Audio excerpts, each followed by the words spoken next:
আসসালামু আলাইকুম, সবাইকে শুভ সকাল। ভোরের আলো ফোটা আগেই আমি চলে আসলাম আপনাদের সাথে কথা বলার জন্য। আজকে রয়েছে আমি আমার গ্রামের বাড়ি বরিশাল বাবুগঞ্জ। এটা হলো রমজান কাঠি, এই জায়গাটার নাম নদীর কান্দা যাকে বলে। এখানে দেখতেছেন যে বালুর বস্তা।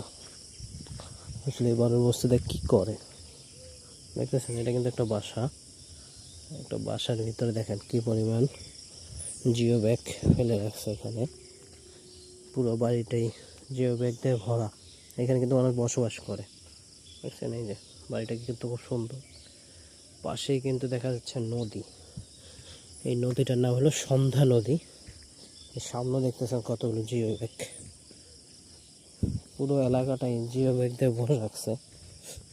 এটা একমাত্রই কারণ হচ্ছে এই পাশের নদীটা ভাঙ্গে। এই দেখছেন এই পাশেও আছে। এটা কিন্তু একটা মসজিদ ছিল।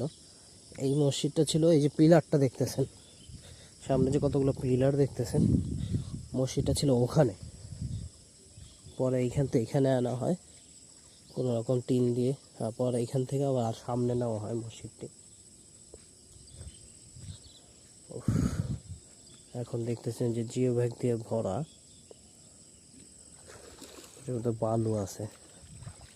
এবং এইটা আবার সোজাসুজি দেখতেছেন নদী ভাঙতে ভাঙতে এই দিকে চলে আসছে।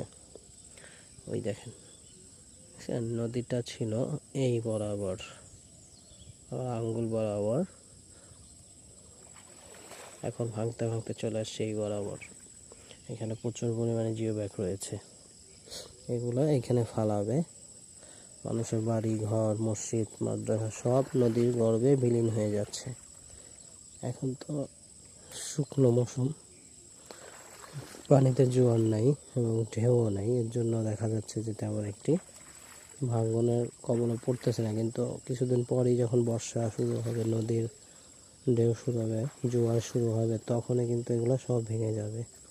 এর জন্য এখন এইবার তার আগেই প্রস্তুতি নিয়ে এগুলো ব্যাগ জিও ব্যাগ রাখা হয়েছে। এগুলো কিছুদিনের মধ্যে এখানে দেওয়া হবে।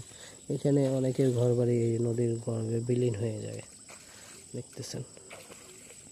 ওই পাশে আবার নদী পাড় জমতেছে, আর এই পাশে নদীর গর্ভে বিলীন হচ্ছে। এই হলো আমাদের এই জায়গার অবস্থা।